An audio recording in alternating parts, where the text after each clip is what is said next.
Hi friends, welcome back ನನ್ನ ಮತ್ತೊಂದು ವ್ಲಾಗ್ಗೆ. ಇವತ್ತಿನ ವ್ಲಾಗ್ ಏನಂದರೆ ದಿಢೀರಂತ ಮಾಡುವ ಬ್ಯಾಚುಲರ್ಸ್ ಬಿರಿಯಾನಿ ನೋಡೋಣವಾ. ಅದಕ್ಕೆ ಬೇಕಾಗಿರುವ ಸಾಮಗ್ರಿಗಳು: ಈರುಳ್ಳಿ, ಟೊಮೊಟೊ, ಆಲೂಗಡ್ಡೆ, ಕ್ಯಾರೆಟ್, ಬೀನ್ಸ್, ಕೊತ್ತಂಬರಿ ಸೊಪ್ಪು, ಹಸಿಮೆಣಸಿನ್ಕಾಯಿ, ನೆನೆಸಿಟ್ಟಿರೋ ಕಾಳು, ಕಾಬೂಲ್ ಕಾಳು, ಕಡಲೆಕಾಳು, ಬಟಾಣಿ ಕಾಳು. ನಮಗೆ ಯಾವ ಇಷ್ಟನೋ ಆ ಕಾಳೆಲ್ಲ ತಗೊಂಡಿದ್ದೀವಿ. ನಿಮಗೆ ಯಾವ ಇಷ್ಟನೋ ಆ ಥರ ತೊಗೋಬೋದು.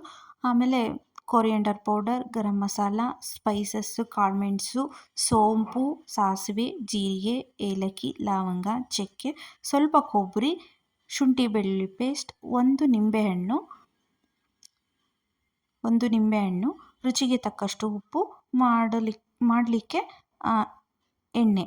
ಮಾಡುವ ವಿಧಾನ: ಪ್ಯಾನ್ ಇಟ್ಬಿಟ್ಟು ಆಯಿಲ್ ಹಾಕಬೇಕು. ಆಯಿಲ್ ಸ್ವಲ್ಪ ಬಿಸಿ ಆದಮೇಲೆ ಫಸ್ಟು ಈರುಳ್ಳಿ, ಆಮೇಲೆ ಸಾಸಿವೆ, ಜೀರಿಗೆ, ಸೋಂಪು ಮತ್ತು ಚಕ್ಕೆ, ಏಲಕ್ಕಿ, ಲವಂಗ, ಶುಂಠಿ ಬೆಳ್ಳುಳ್ಳಿ ಪೇಸ್ಟ್, ಪಲಾವ್ ಎಲೆ, ಕಟ್ ಮಾಡಿ ಇಟ್ಕೊಂಡಿರೋ ತರಕಾರಿಗಳು, ರುಚಿಗೆ ತಕ್ಕಷ್ಟು ಉಪ್ಪು ಮತ್ತು ಕೊರಿಯಂಡರ್ ಪೌಡರ್, ಗರಂ ಮಸಾಲ, ಕೊಬ್ಬರಿ ಇದಿಷ್ಟು ಹಾಕ್ಬಿಟ್ಟು ಸ್ವಲ್ಪ ಬೇಯಲಿಕ್ಕೆ ಇಡಬೇಕು 1 ನಿಮಿಷ. ಆಮೇಲೆ ವಾಶ್ ಮಾಡಿ ನೆನೆಸಿಟ್ಟಿರೋ ಅಕ್ಕಿ, ಲಾಸ್ಟಲ್ಲಿ ಕೊತ್ತಂಬರಿ ಸೊಪ್ಪು, ನಮಗೆ ಎಷ್ಟು ವಾಟರ್ ಕನ್ಸಿಸ್ಟೆನ್ಸಿ ಬೇಕೋ ಅಷ್ಟು ಕೊತ್ತಂಬರಿ ಸೊಪ್ಪು, ಸ್ವಲ್ಪ ಅರಿಶಿನ ಹಾಕ್ಬಿಟ್ಟು ಒಂದು ಕುದಿ ಬಂದಮೇಲೆ ವಿಷಲ್ ಹಾಕಲಿಕ್ಕೆ ಇಟ್ಟರೆ ಬಿಸಿ ಬಿಸಿಯಾಗಿ ದಿಢೀರಂತಲೇ ಬ್ಯಾಚುಲರ್ಸ್ ಬಿರಿಯಾನಿ ರೆಡಿ ಆಗುತ್ತೆ.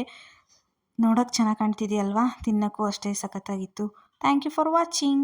ನೀವು ಮನೇಲಿ ಒಂದು ಟೈಮ್ ಟ್ರೈ ಮಾಡಿಬಿಟ್ಟು ಕಮೆಂಟ್ ಮಾಡಿ. ಸಿಗ್ತೀನಿ ನೆಕ್ಸ್ಟ್ ವ್ಲಾಗಲ್ಲಿ.